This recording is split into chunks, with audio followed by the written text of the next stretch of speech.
The sun was breaking through the maple leaves, creating lacy shadows on my father's terrace. I arranged the plates on the table, glancing at my watch from time to time. Tara was late, as usual. Our Sunday dinners had become a tradition since my divorce, a small island of stability in the sea of chaos that had been my life for the past 6 months. Ness, have you seen my meat tongs? My father's voice came from the kitchen, overpowering the soft sizzle of the steaks on the grill. Let me look for them, Dad, I replied, putting down the napkins. My phone vibrated. A message from Tara. I'll be there in 10 minutes. I bought something incredible. Get ready to gasp. I just sighed. My younger sister has always been prone to drama. For her, a trifle turned into the event of the century, and she ignored real problems with impressive skill. I pulled out my wallet to check for cash. Tara was always forgetting money and borrowing from me. I took out my credit card to write down the PIN number. Tara also kept forgetting her own and left it on the table next to the phone, hurrying to help my father. Harrison Keller stood at the grill, completely focused on the steaks, which he turned with the precision of a surgeon. At 63 years old, my father looked younger, still tall, with thick gray hair and the energetic movements of a construction worker used to physical labor. Dad, Tara's late again, I said, handing him the tongs I had found. When has she ever not been late? He huffed, but there was warmth in his voice. Tara had always been his favorite, though he tried to hide it. I was chopping tomatoes for a salad when I heard the sound of the engine. A bright red convertible pulled into the driveway, far too expensive for an assistant at the advertising agency where Tara worked. But that was always the case. My sister lived like she'd won the lottery, even though she was barely making ends meet. Hi, family, she exclaimed as she opened the door. Tara looked like she was from another planet. A slender blonde in a designer dress, with huge sunglasses and a bunch of bags with expensive brand logos on them. Did you rob a bank? I joked, hugging her.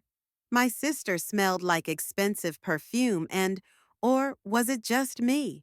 Alcohol. Almost. She winked, dropping the bags on the couch. Vanessa, you won't believe what I found. It's the perfect swimsuit for our trip. I raised my eyebrows in surprise. To the Bahamas, silly. I told you last week. A little vacation, just you and me, no men, no problems. She spun around the room, waving her arms. I stared at her in confusion. We definitely hadn't discussed any kind of trip. With my salary as an accountant at a small transportation company, I couldn't afford such luxuries, especially after I had given almost all my savings to lawyers during the divorce. Tara, what are you talking about? I can't go to the Bahamas.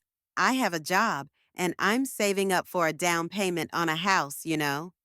Oh, don't be such a bore. Tara rolled her eyes and suddenly noticed my credit card on the table. Oh, by the way, she grabbed it and twirled it around in her hands. I borrowed your card for a few days. I hope you don't mind. My heart stopped. You did what? Tara shrugged nonchalantly, throwing the card back on the table. I spent it all on new clothes and a vacation. But don't worry, I'll pay it back. Someday. Maybe. I felt the blood drain from my face. There were almost $5,000 on that card, all I'd been able to put aside in the past few months after paying Neil alimony. You're joking, right? My voice was shaking. Tara, tell me you're joking. Relax, sis. She waved her hand. Life is too short to worry about money all the time. I was trying to process the situation when my father came into the room with a tray of steaks. When Tara saw him, she threw her arms around him, but Harrison remained unmoved.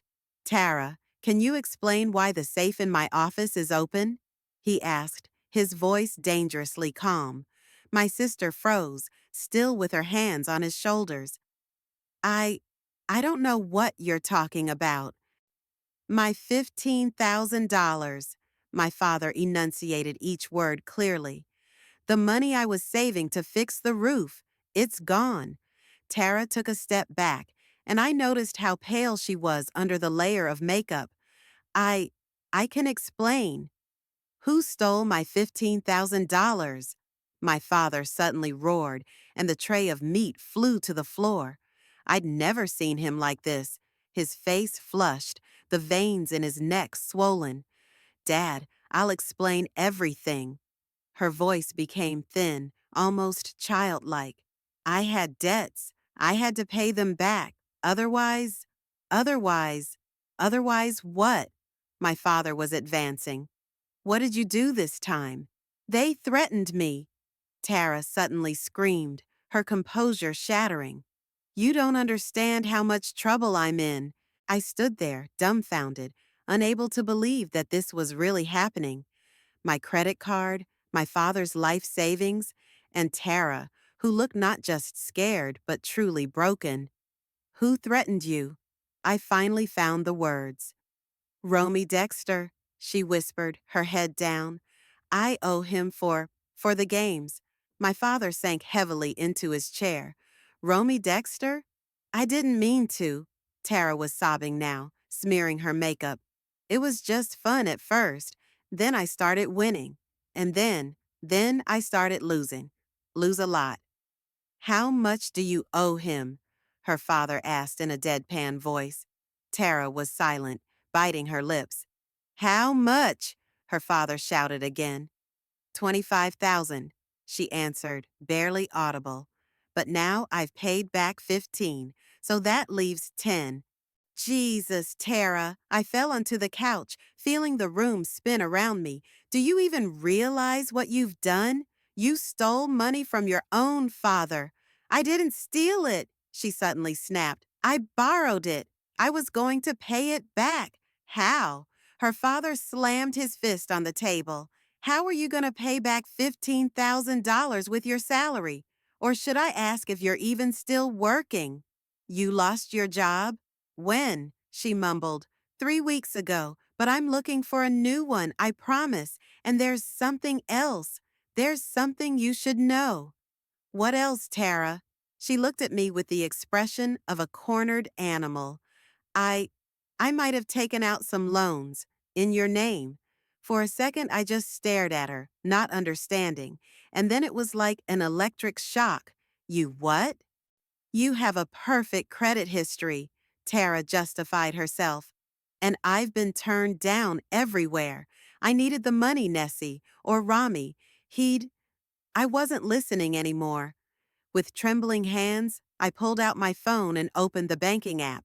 My main account, which had almost $20,000 in it, the result of years of saving for a down payment on a house, showed zero. Tara, my throat tightened. I could barely speak. What did you do with my money? I had to, she screamed, falling to her knees. They threatened to break my legs. Or worse. You don't know these people, Nessie. They're not joking. Her father stood clutching his heart, his face gray. All my life, he said, his voice deep. All my life I've been trying to protect you both since your mother died. And this is how you repay me? Dad, please. Tara crawled to him on the floor. I'll pay you back, I swear. I'll get a job, 2 jobs, 3 jobs. I'll pay back every last cent. I sat there staring at the number 0 on my phone screen. My sister hadn't just stolen my money. She stole my dreams, my security, my future. And all for what? For a game? Expensive clothes? A vacation to the Bahamas? Nessie, say something, Tara begged, turning her tearful gaze to me. I slowly looked up from the phone. My younger sister, with whom I had survived my mother's death, our school years, our first heartbreaks, was sitting on my lap, miserable, broken, frightened. And for the first time in my life, I felt nothing but cold, all-consuming rage toward her. Get out of my life, I said so quietly that she barely heard me. You can't say that. Tara staggered to her feet, trying to get up. We're family. A family doesn't steal from each other, I suddenly shouted, overcome with emotion. A family doesn't lie. It doesn't manipulate. It doesn't use you. Look at your father. He's 63. He worked all his life to provide for us, and you took his life savings. I thought I'd win it back, Tara sobbed. Rami said it would be different this time. And you believed a con man who runs an illegal casino? I laughed bitterly. Jesus, Tara, how could you be so naive? That's enough, my father suddenly said. He looked exhausted, like he'd aged 10 years in the last 15 minutes. Just enough. Tara, you're going to pack up your things and move in with me. I'll sell the house, pay off your debts, and you're going to work and pay me back every cent. Dad, no, Tara cried out. You can't sell the house. It's all we have left of Mom. He shook his head. I won't let my daughter be hurt by bandits. I looked at them both, feeling something finally break inside me. Tara had won again. She got what she wanted again. She got away with it again, leaving destruction in her wake. What about me? I asked quietly. My money? My credit score? My house that I can no longer buy? My father rubbed his forehead tiredly. We'll figure something out, Nessie. We'll figure it out somehow.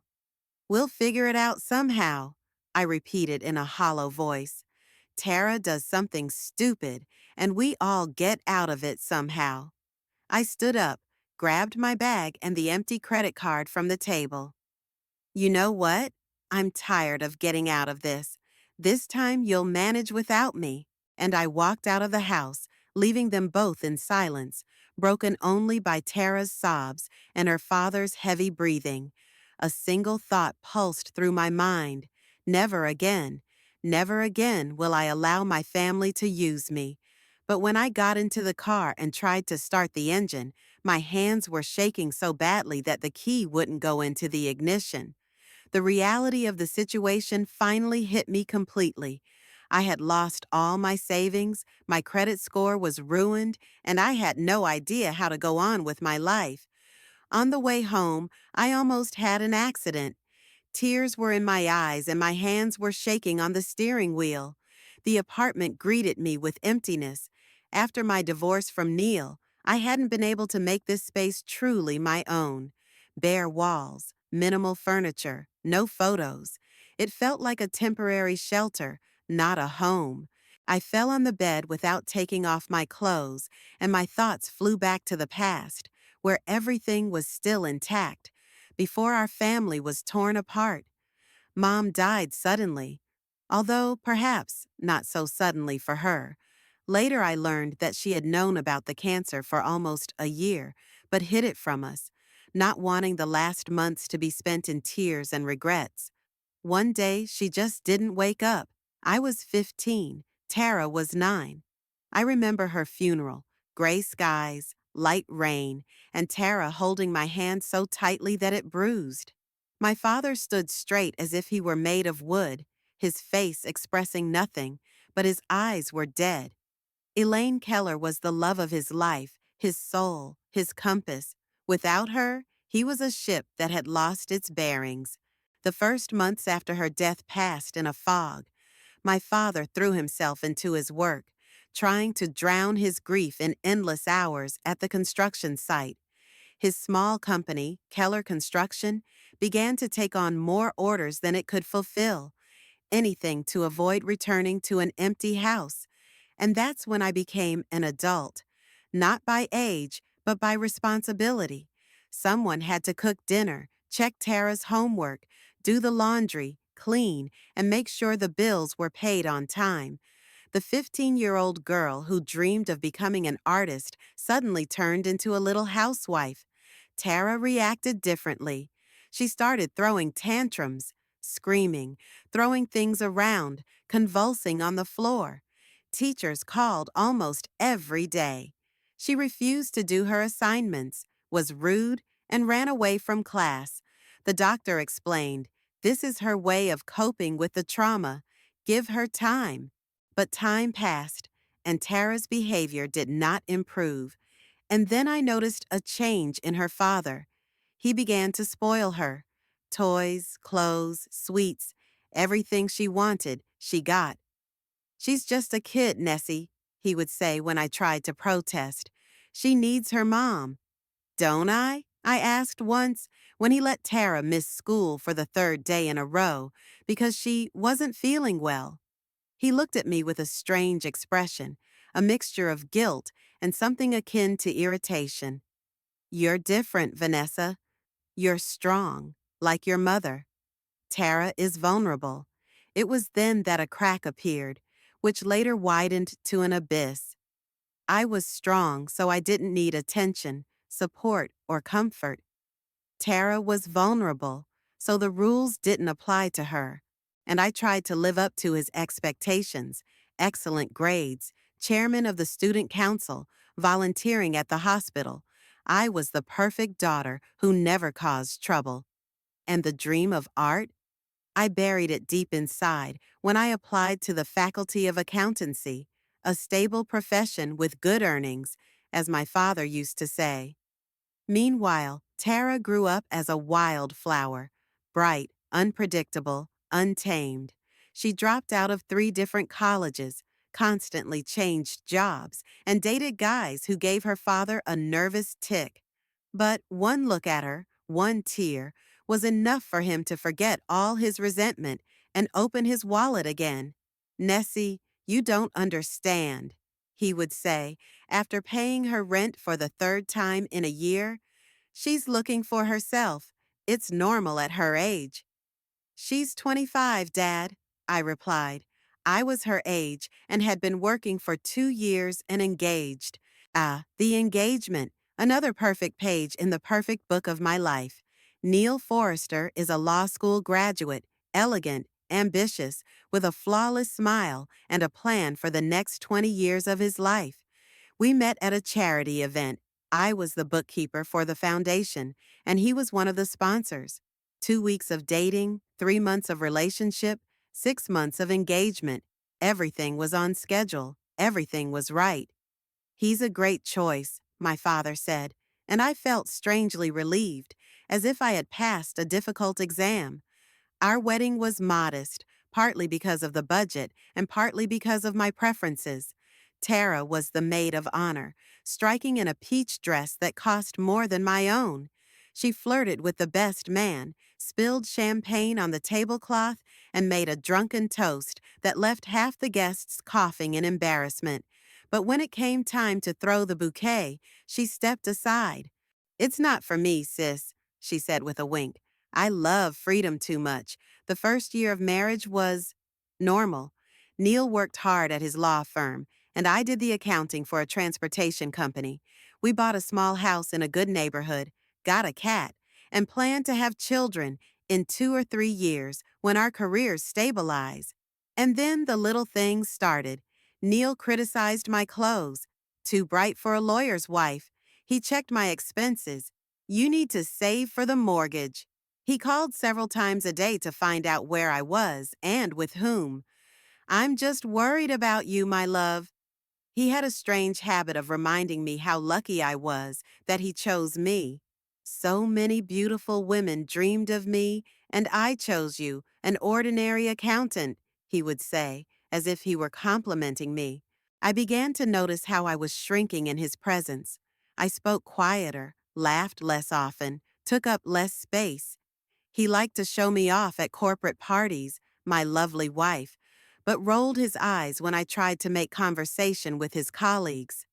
"Leave the law to the professionals, dear," he said once, and his friends laughed, and I felt myself blush with shame. Tara saw it.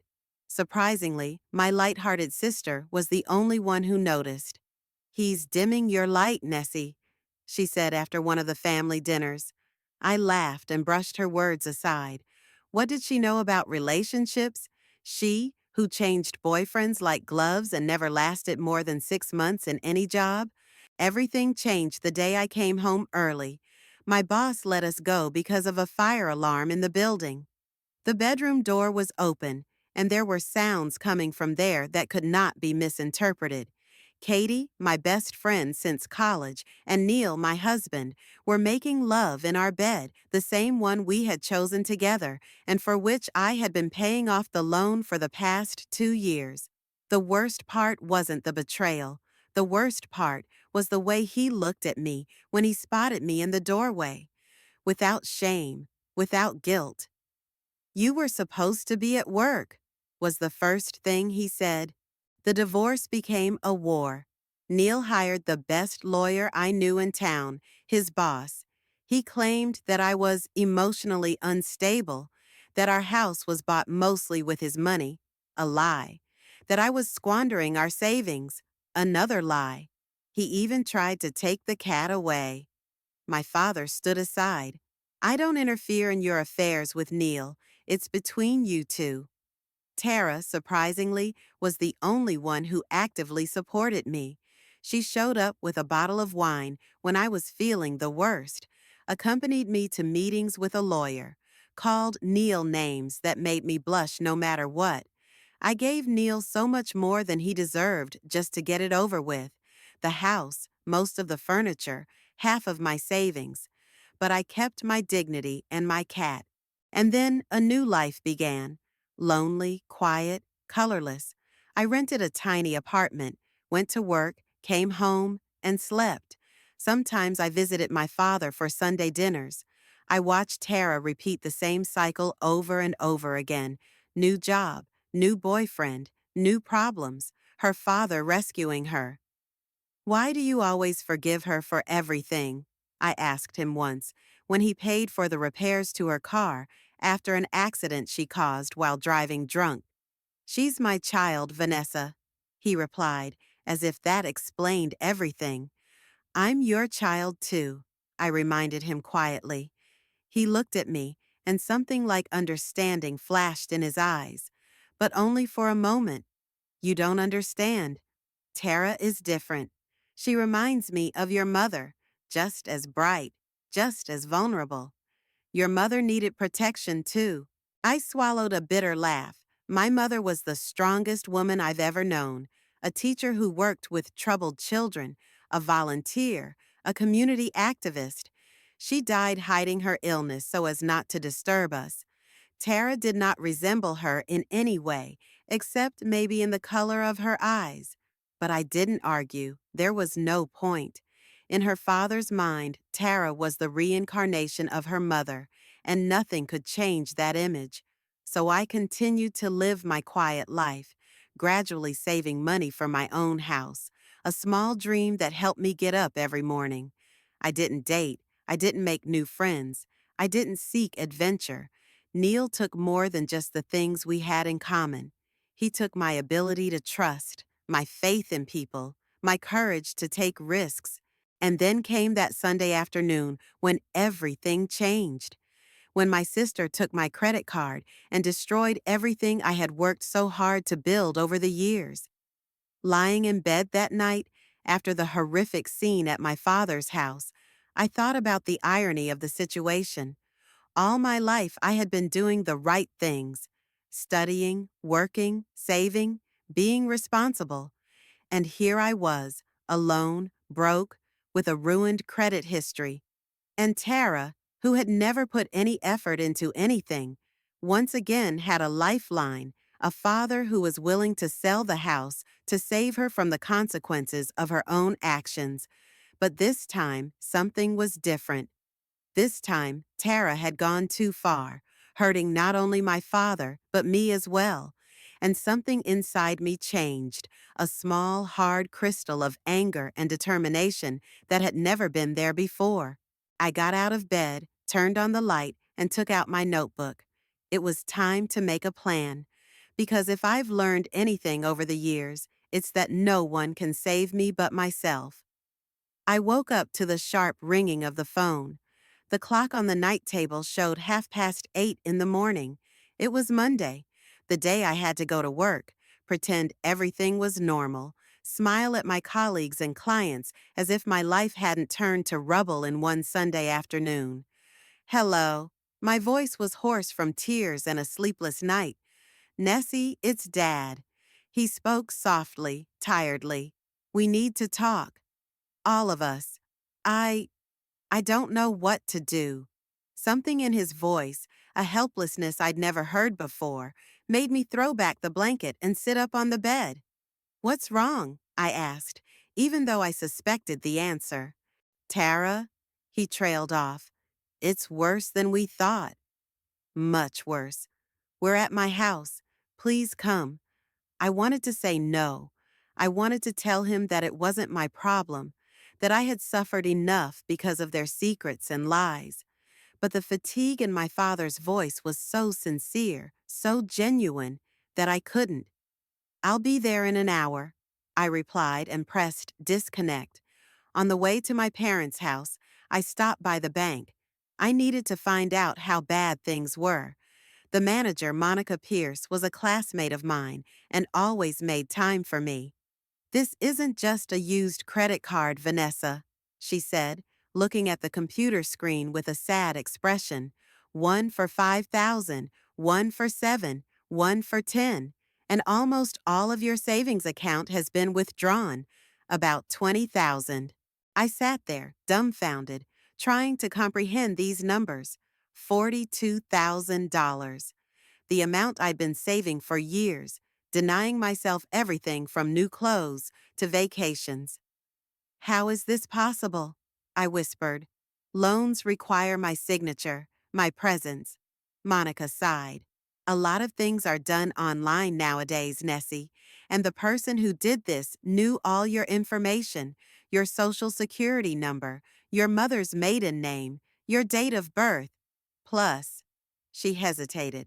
Your signature is on the forms. It's very similar to yours. It was like being doused with ice water. Tara didn't just use my card. She forged my signature. What can I do? I asked, my voice trembling. Report it to the police, Monica replied. It's fraud, Nessie. A felony.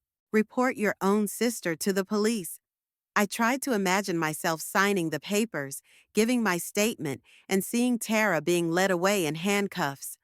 I'll think about it, I said and stood up. Thank you, Monica. She held out her hand across the table. Take care, Nessie. And remember, it's not your fault. I wish I could believe that. My father's house looked gloomy. The lawn, which he used to mow every week, was overgrown. The rose bushes, my mother's pride, which he had carefully tended after her death, needed pruning. Something about this neglected yard made me feel pain more acutely than any numbers on bank statements. They were waiting for me in the kitchen, my father at the table, stooped and gray, Tara with eyes swollen with tears, her hands trembling around a cup of coffee. Nessie, she whispered, looking up. I'd never seen her like this. No makeup, messy hair, wearing her father's old sweater that was several sizes too big for her. I was at the bank, I said in a steady voice.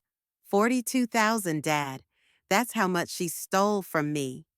He flinched as if I'd hit him. Jesus, Tara, he groaned, covering his face with his hands. I needed more than 15,000, she mumbled, staring into her cup.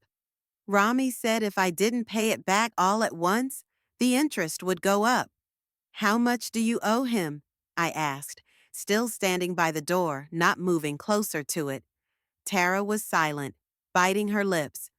Tara, my father's voice was dry and cracked. Tell the truth, the whole truth, now. She shuddered and looked up at me, her eyes full of tears. 60,000, she whispered. I lost a lot. At first I won a little, and I thought I could pay off Peter's debts. Peter? I asked again. Tara looked down again. My boyfriend, my ex-boyfriend. He was a gambler too, and he borrowed money in my name, and then he disappeared. I couldn't believe what I was hearing. My sister hadn't just gambled away her own money. She'd borrowed to cover her boyfriend's. Are you crazy? I exclaimed, finally taking a step toward the table. You put your whole life, my life, Dad's life in jeopardy because of some bastard? He wasn't a bastard, Tara suddenly shouted, looking up.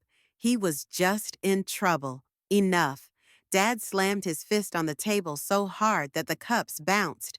Enough lies, Tara. Tell us everything, every detail, now. And she did. It turned out that Tara had been gambling for almost a year. At first, it was innocent visits to casinos with work friends. Then she met Peter Holt, a handsome, charismatic guy who knew the system and promised to teach her how to beat the casino. Peter introduced her to Romy Dexter, who ran an underground gambling establishment in an abandoned warehouse on the outskirts of town. They didn't check IDs. There were no limits on bets, Tara said in a shaky voice. Peter said we would get rich, and at first we were. I won almost 10,000 in the first month. But then Peter started losing. First a little, then more. He borrowed money from Romy, then more and more. And when the amount became too much, he simply disappeared, leaving Tara with debts that were now considered her own. Nas, Romy said that Peter used me, that he was a professional scammer looking for naive girls to access their money. Tara sobbed as she told it. But Romy was almost kind. He said he would give me a chance to pay off my debts, and I believed I could. Instead, she only got deeper into debt. She lost her job due to constant lateness and absences. She spent all her savings. She began borrowing from friends, but soon she had no friends left to help her. And then you decided to steal from your family, I finished, feeling my anger return, replacing my shock. I didn't mean to, Tara exclaimed, sobbing. You don't understand, Nessie. They threatened me. Rami said that if I didn't get the money back by the end of the month, he what? Her father asked quietly. He said he knew where Dad lived. Where you live, Nessie. He said accidents happen every day. The kitchen fell dead silent. I looked at my sister, trying to process what I had heard. Why didn't you come to us sooner? I asked. Why didn't you tell us when it was still possible to solve this? Because you would have judged me, she whispered. You were always so perfect, Nessie. Never made a mistake, never lost control. I couldn't I couldn't show you how much of a failure I'd become. That's nonsense, I cut her off. You know I've always been there for you. Yes, you have. Tara laughed bitterly. Who never gets tired of reminding you how to live your life? Stop it, my father shouted again, and we both fell silent. This isn't about your relationship right now. This is about Tara being in danger. We're all in danger. He ran a hand over his face, suddenly looking all of 63 years old and more. I'll sell the house, he said tiredly. I'll pay off Tara's debts. Dad, no. Tara and I cried out at the same time. It's the only way, he said. I don't have that kind of money, girls. The company? The company is on the verge of bankruptcy. I felt my breath catch in my throat. What do you mean? Keller Construction has always been successful. My father smiled bitterly. It was. Before the economic crisis, for the last 2 years, I've been barely staying afloat. I take unfavorable contracts just to pay my employees. I postpone bills. I've taken out loans. But your savings, I couldn't believe what I was hearing.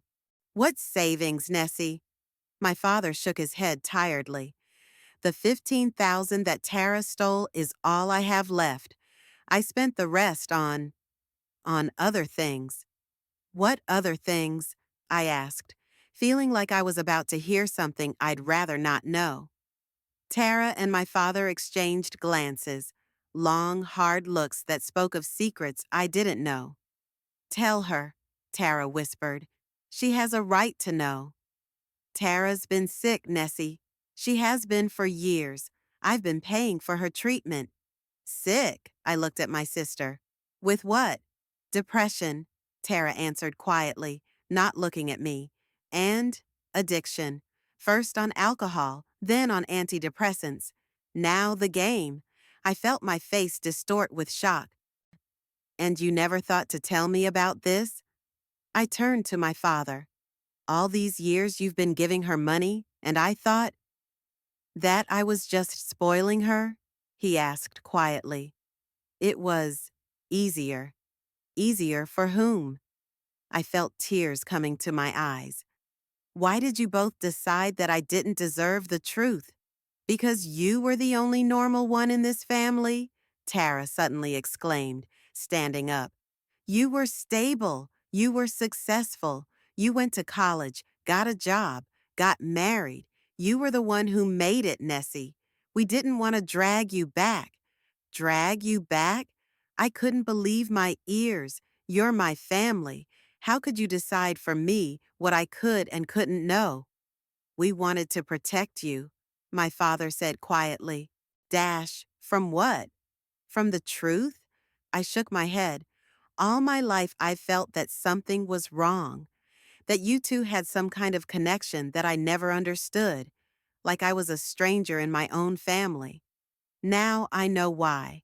You're not a stranger, Tara cried out. You just, you just don't understand what it's like to be me, to live with the constant feeling that you're not good enough, that you'll never measure up to your perfect big sister. You're jealous of me?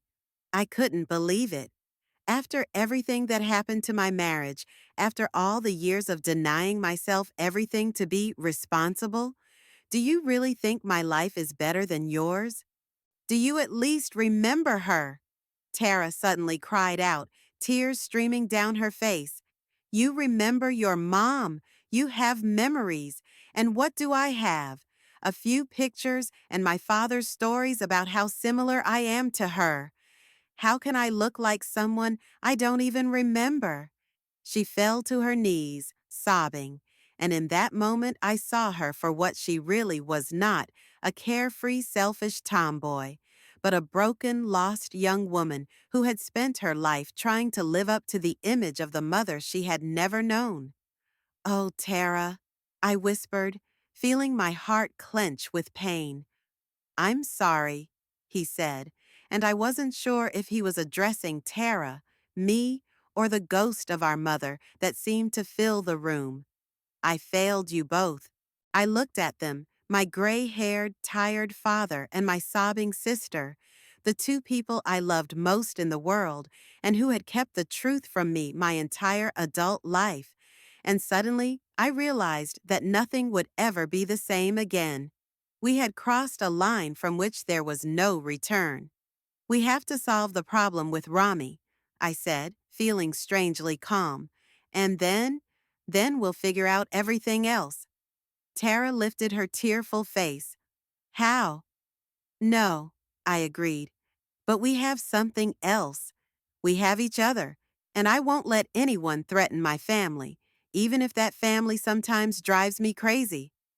I reached out and helped Tara to her feet. Then I looked at my father. Dad, we need a plan. And we need the truth, the whole truth, no exceptions, no more secrets. My father nodded, and in his eyes, I saw something I hadn't seen in a very long time: hope. The following weeks turned into a blur of meetings, calls, and paperwork. First, there was a trip to the police, not to report Tara.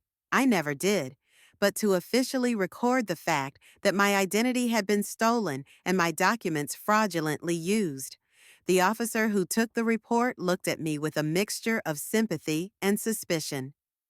Are you sure you don't want to name the suspect? He asked for the third time. I'm sure, I replied, avoiding his gaze. I just want it on the official record for the bank and credit institutions. After the police, there was the bank, where I sat for hours with managers filling out forms to protest fraudulent transactions. Then there were the credit bureaus, where I tried to explain that I had not taken out loans totaling $22,000. Everywhere I went, I got the same look, sympathy mixed with distrust. Why didn't I name the perpetrator? Why didn't I file a lawsuit? Perhaps I just changed my mind, and now I'm trying to avoid paying the money. Monica from the bank advised me to contact a lawyer. It will take months, maybe years, to repair your credit history without legal help, she said, handing me a business card. Liam Decker, he specializes in financial crimes and consumer protection, and he's a good man, Nessie. I took the card, but didn't call him right away. First, I had to solve more pressing problems: where to live, how to pay the bills, how not to go crazy from everything that was happening. My one-room apartment cost $900 a month, too much for my new financial situation. I found a tiny studio on the outskirts of town for $650, with a bathroom faucet that kept leaking and neighbors who seemed to never sleep, but it was clean and, most importantly, affordable. I also took on a part-time job, working as a cashier in a supermarket 3 nights a week and on Saturdays. It was exhausting after a full day of accounting, but there were no other options. Every extra dollar went to pay the minimum payments on the loans Tara took out in my name and to build up a small emergency fund. My father did sell the house for much less than it was worth, just to close the deal faster. He moved to a small retirement home in the suburbs, took Tara with him, and at my insistence, took her to a gambling rehab center. She only agreed after she saw my new house, he told me during one of our rare phone calls. "And how is she doing?" I asked, trying not to show how worried I was, despite everything. "It's hard to say," my father sighed. "She calls once a week. She says she's in group therapy, that it's helping her. But you know Tara. She always says what we want to hear." Yes, I knew Tara. Or I thought I did. When a month went by and my credit score situation hadn't improved, I finally called the number on the business card Monica had given me. "Liam Decker's office," a pleasant female voice answered. I need a consultation," I said, unsure. "I'm having trouble with fraudulent credit." An appointment was made for the next day. I arrived at the small but tidy office in the city's business district, expecting to see a typical lawyer, a dry, serious man in an expensive suit who would speak to me in a patronizing tone.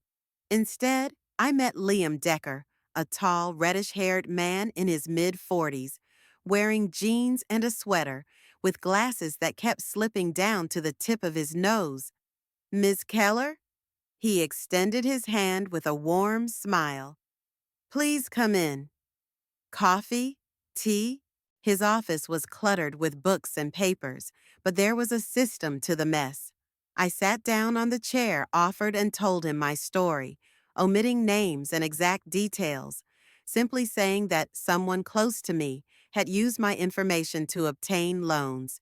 Liam listened attentively, not interrupting, taking notes and nodding from time to time.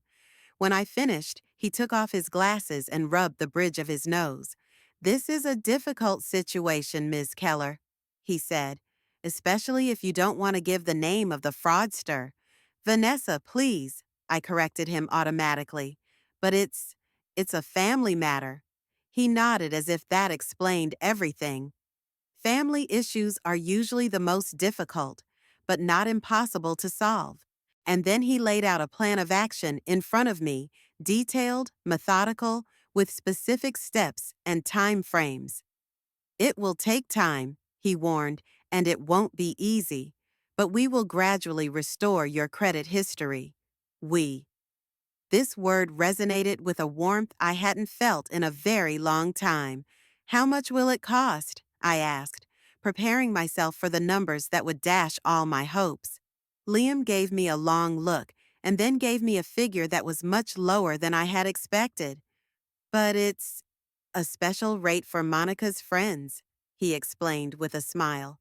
"She rarely recommends anyone, so I trust her judgment." That's how our collaboration with Liam began. At first, we had weekly meetings to discuss progress, sign documents, and plan next steps. He was methodical but humane.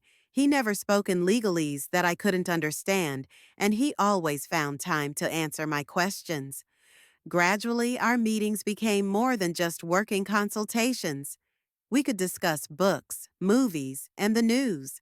I found out that he was divorced, had a teenage daughter who lived with her mother in another city, loved jazz and old French movies. He learned about my job as an accountant, about my breakup with Neil, about my passion for baking, which I had hardly practiced in recent years. "You should bake something for our next meeting," he said one day, half jokingly. And I did, an apple pie based on my mother's recipe, which I hadn't made since she died. "It's incredible," he said, tasting it. "You're really talented, Vanessa." It was the first time in years that someone had told me I was talented, not responsible, not reliable, not practical. All those words that described my usefulness, not me. One evening, after a particularly grueling session of paperwork, Liam suggested we grab a coffee at a small coffee shop near his office. I accepted, even though I knew I had to rush to my second job at the supermarket. "Can I ask you something personal?" he asked, as we sat at a table by the window, watching the evening rain. "Of course," I replied, though I felt myself tense. "Why are you still defending the man who caused you so much pain?" I froze, feeling my coffee suddenly taste bitter. The question wasn't unexpected, it was inevitable. I asked myself this question every day. Because I searched for words that could explain the complexity of my feelings. Because family is all I have, even if it's imperfect. Have you ever thought that maybe you deserve more than being a savior for people who can't save themselves? He hit me right in the heart, and I felt the tears coming. "I don't know how else," I whispered. "I've always been like this. The one who fixes things, the one who helps, the one who sacrifices. It's, it's my whole personality." "But is that who you want to be?" he asked gently. "Or is it a role you accepted because no one else offered you?" I didn't have an answer, but his question settled in me, germinating like a seed every time I talked to my father and felt his expectation that I would make it. Every time I received a postcard from Tara, from the rehabilitation center with promises that this time everything will be different. 2 months after I started working with Liam, something unexpected happened. My father called me late at night, his voice excited. "Nessie, I met Rami Dexter." "What? Where? Did he threaten you?" "No, no." My father smiled even through the phone. "I found him myself. I saw an article in the local newspaper about a charity poker tournament. His picture was there. He was one of the sponsors. Dad, what have you done?"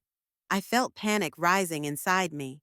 "I talked to him, Nessie," my father replied calmly. "It turns out he's not the gangster we thought he was. Yes, he runs an underground casino, but he also has a legitimate business." "What kind of deal?" I asked, feeling my heart pounding in my chest. "He'll cancel Tara's debt if I help him fix up his restaurant." It turns out his builder had abandoned him in the middle of the project, and he was looking for someone with experience. I showed him my portfolio, and we made a deal. I would work for him for 6 months, and he would forget about Tara. I couldn't believe what I was hearing. "Dad, it's dangerous. You can't trust—" "Nessie," my father interrupted me, and I heard something new in his voice, a determination I hadn't heard in a long time. "I'm a grown man now. I can protect myself and my family. I failed you both by turning a blind eye to Tara's problems all these years. Now it's my turn to make it right." When I told Liam the next day, he was reserved in his assessment. "It could be risky," he said cautiously, "but if your father is confident, sometimes the direct approach really is the best with these people." "But what if it's a trap?" I asked, still filled with fear. "Then we'll deal with it," Liam said simply, and that "we" made me feel warm again. Meanwhile, Tara remained in the rehabilitation center. Her letters became more meaningful, less dramatic. She wrote about her therapy sessions, about finally understanding the roots of her addiction, her constant desire for approval, her fear that she would never be good enough, her attempts to fill the void left by her mother's death. I thought that if I won enough money, I would finally feel valuable, she wrote. Now I realize that no amount of money can give me that. I read her letters with a mixture of hope and skepticism. Tara always had the right words, but something in her letters this time seemed more sincere, more vulnerable, less drama, more reflection. Gradually, day by day, I felt something changing inside me. Conversations with Liam, watching my father's efforts to fix the situation, letters from Tara, all of this created a new perspective. I began to see how deeply my role as a savior was rooted in my personality, how I had always put the needs of others before my own. I remembered my dream of becoming an artist, which I had buried for the sake of a stable profession. I remembered how I agreed with Neil's every decision, afraid of conflict. I remembered how I had always been the one who put off my desires for later because someone else needed me now. I think I need to set some boundaries, I told Liam during one of our coffee meetings, which had now become regular. Like what? He asked, watching me over the top of his glasses. I will no longer give Tara money, even if she asks. I will love her, support her recovery, but not financially. I could feel my voice trembling, but I continued. And I want my father to understand that I can't always be the one to fix everything, that sometimes I need help too. Liam smiled warmly, with a pride I hadn't expected to see. That's a great start, Vanessa. The beginning of what? I asked, not really knowing the answer. The beginning of your own healing, he replied simply. That night, when I got back to my tiny apartment after my shift at the supermarket, I stood in front of the bathroom mirror for a long time, looking at my face as if I were seeing it for the first time in a long time. Who is this woman? What does she want from life besides being useful to others? What is she like when no one is looking? I didn't know the answers, but for the first time in years, I wanted to find them. The next day, I called my father and told him that I would not be able to lend him the money he asked for a new tool to work at Rami's restaurant. I was afraid of his reaction, prepared for disappointment or anger. Instead, I felt something unexpected understanding. You're right, Nessie, he said quietly. I shouldn't have asked. You've already given too much. So I called Tara at the rehab center for the first time in a long time, always waiting for her to call, not initiating it myself. Nessie? She sounded surprised, almost wary. Hi, Tara, I said, trying to sound calm. I just wanted to tell you that I'm proud of you. For working on yourself. A long pause, and then a quiet, thanks, sis. And one more thing, I continued, feeling my heart pounding. I forgive you, but I also set boundaries. When you get out of here, we're going to have a lot of work to do, and I need you to respect my space and my decisions. I understand, she replied, her voice lacking the usual hurt or drama. I don't expect you to ever trust me again, but I will work to earn it. When we finished talking, I felt a strange relief, as if a heavy stone I had been carrying around for years had suddenly become lighter. It didn't disappear completely, but it became something I could carry without bending under its weight. That night, Liam took me out to a real dinner, not a coffee after work, but a full restaurant with candles and a menu I could barely afford. I'm taking you out, he said when I started to protest, to celebrate. What? I asked, as we sat at a small table in the corner, the candle between us casting shadows on his face. That we've almost solved your credit problem, he replied, and that you've started to set healthy boundaries. Those are two things worth celebrating if you ask me. I looked at him, this kind, intelligent man who had helped me not only with legal documents, but also with understanding myself.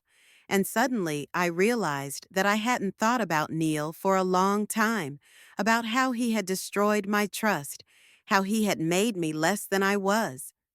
"Thank you," I said quietly, "for everything."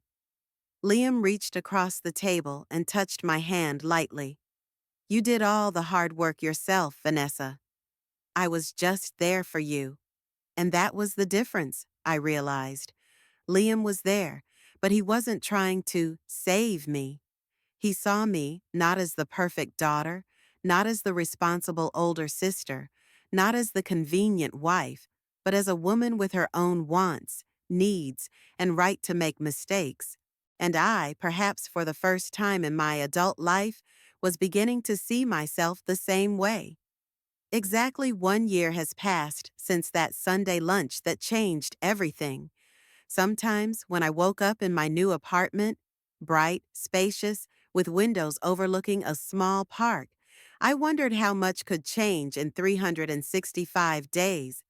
My life was almost unrecognizable now compared to what it had been a year ago. I was no longer working as an accountant for a transportation company. Instead, I became a financial counselor at a small firm that specialized in helping people in difficult financial situations, especially those who had been victims of fraud or identity theft. It was Liam's idea. "You've been through it, Vanessa," he said one evening as we sat on my small balcony watching the sunset. "You know not only the technical side, but the emotional side as well. You can help people like no one else." At first, I laughed. Who am I to give advice? A woman who let her sister steal all her savings. A woman who lived in an unhappy marriage for years, afraid to change anything. But then I thought about what I had learned over the past year, about credit bureaus and how to dispute fraudulent transactions, about the legal intricacies of financial crimes, about the emotional resilience I had gained by overcoming all these obstacles, and I agreed to give it a try. First as an intern at Liam's friend's firm, then as a junior consultant, and now, a year later, as a full-fledged financial advisor with my own clients. I loved my job. I loved seeing the relief on people's faces when I explained to them that their situation was not hopeless, that there were solutions, that they were not alone. I found a strange satisfaction in turning my painful experience into something useful for others. My credit history was finally cleared, although it took almost 8 months and a lot of legal maneuvering on Liam's part. I slowly rebuilt my savings, this time with a clearer understanding of financial security and healthy boundaries about who had access to my data. Tara left the rehab center after 6 months. She did not return to the advertising business. Instead, to my great surprise, she got a job as a volunteer at the same center where she was treated. At first, she just helped with administrative work. Then she started leading support groups for newcomers. Now she worked there full-time as a program coordinator for women with gambling addiction. "For the first time in my life, I feel like I'm doing something important," she told me during one of our rare but regular coffee meetings. She looked different, calmer, more mature, cheaper clothes, less makeup, shorter hair. But the biggest change was in her eyes. They were no longer darting around looking for the next source of adrenaline. There was a depth in them that I had never seen before. Tara also slowly but steadily repaid her debts, not only to me, but also to her father. "I know it's a drop in the bucket," she said as she handed me an envelope with $300 in it during our meeting last month. "But I'm going to pay every last cent of it back, even if it takes 20 years. I believed her, and that in itself was a miracle. My father changed too. He continued to live in a small house, even though he could financially afford something bigger. "I like simplicity," he would say when I asked. His construction business, surprisingly, began to revive, thanks in part to an unexpected partnership with Romy Dexter.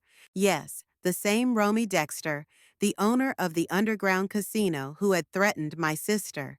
It turned out that my father not only renovated his restaurant, but also offered a business plan that helped Romy turn it into a legitimate, profitable establishment.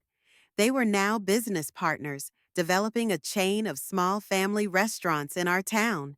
"He's not a bad guy once you get to know him," my father said when I expressed my skepticism. "He just grew up in a tough environment and did what he had to do to survive." I wasn't sure I fully trusted this new partnership, but I couldn't deny that it had brought a new life to my father. He looked younger, more energetic, more focused than I had seen him in years. As for me and Liam, we were in a relationship, cautious, slow, with a lot of respect for each other's boundaries. After my experience with Neil, I wasn't ready to rush into a new relationship. Liam, on the other hand, still had a complicated relationship with his ex-wife and responsibility for his teenage daughter. We met once or twice a week, went to movies, concerts, and small restaurants. We talked a lot about our past, our fears, our hopes. He never pressured me, never demanded more than I was ready to give. And in this space, in this freedom, I gradually learned to trust again. Thanksgiving was approaching, and this year we decided to get together as a family. For the first time since that fateful Sunday dinner, I offered my apartment as it was spacious enough and a neutral area for all of us. "Are you sure you're ready?" Liam asked when I shared my plans. I invited him too, but he delicately declined. "This should be family time," he said, and I was grateful for his understanding. "I don't know if I'll ever be completely ready," I answered honestly, "but I think it's an important step." I had been preparing carefully, cleaning the apartment to a high degree, planning the menu, thinking about topics of conversation that would be safe for everyone. Part of me was afraid that the old dynamics would return. Tara would create drama, my father would defend her, and I would be left to pick up the pieces. But the other part, the stronger, newer part, knew that we had all changed, and this meeting would be a test of how deep those changes were. They arrived together, my father driving his old pickup truck, Tara in the passenger seat. I met them at the door feeling a strange mixture of nervousness and joy. "Happy Thanksgiving," my father said, hugging me. He had brought a bottle of wine and homemade pie, a tradition our mother had started, and he had continued all these years. Tara waited for her turn, shifting a little nervously from foot to foot.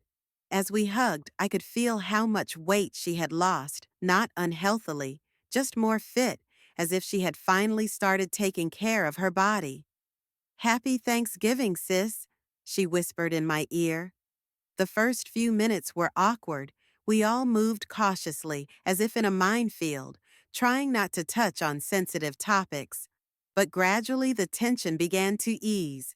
I talked about my new job. My father shared his plans to open a new restaurant, and Tara spoke about her clients at the rehabilitation center with a passion I had never heard in her voice before.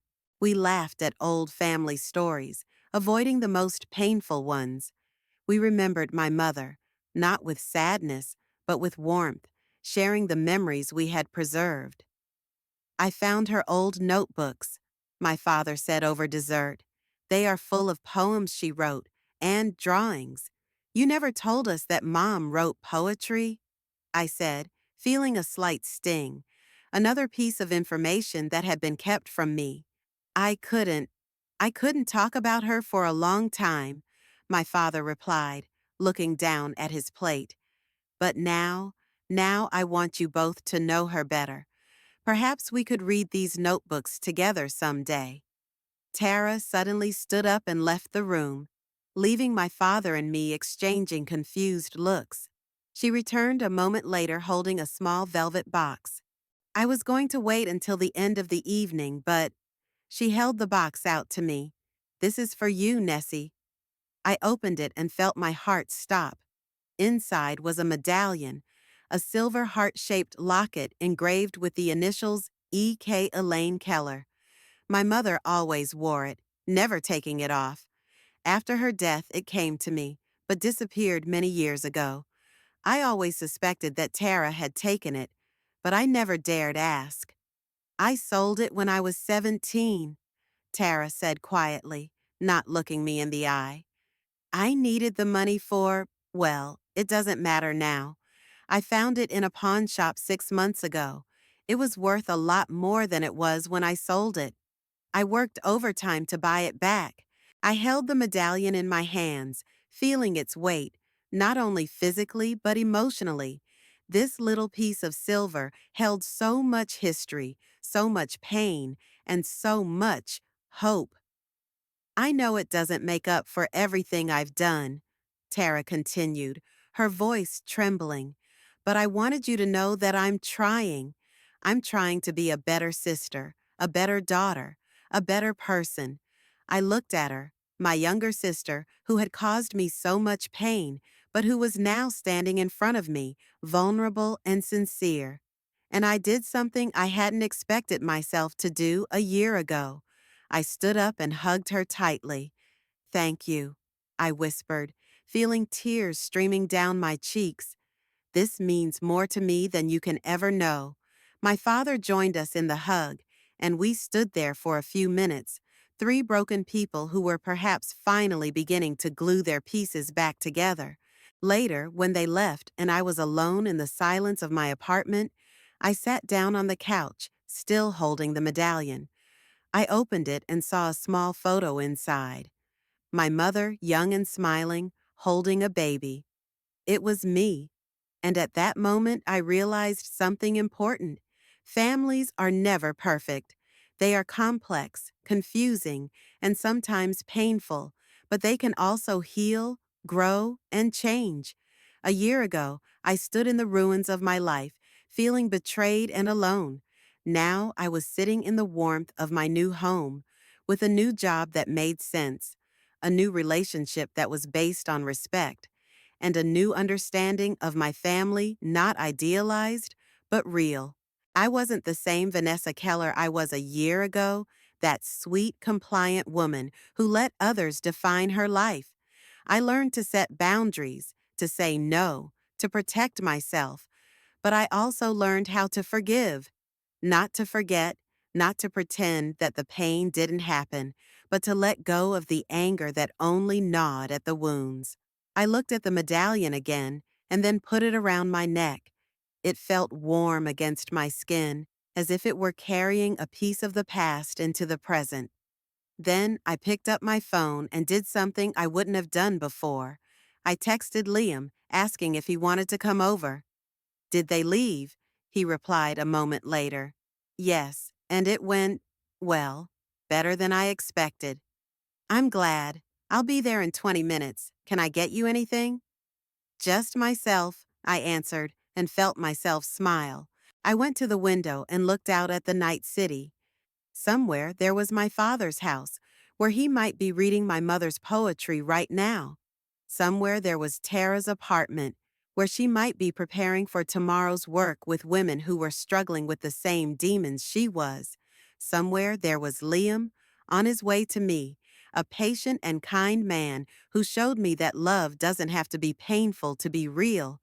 And then there was me, Vanessa Keller, 36 years old, who had finally started to create her own life. Not perfect, not cloudless, but mine.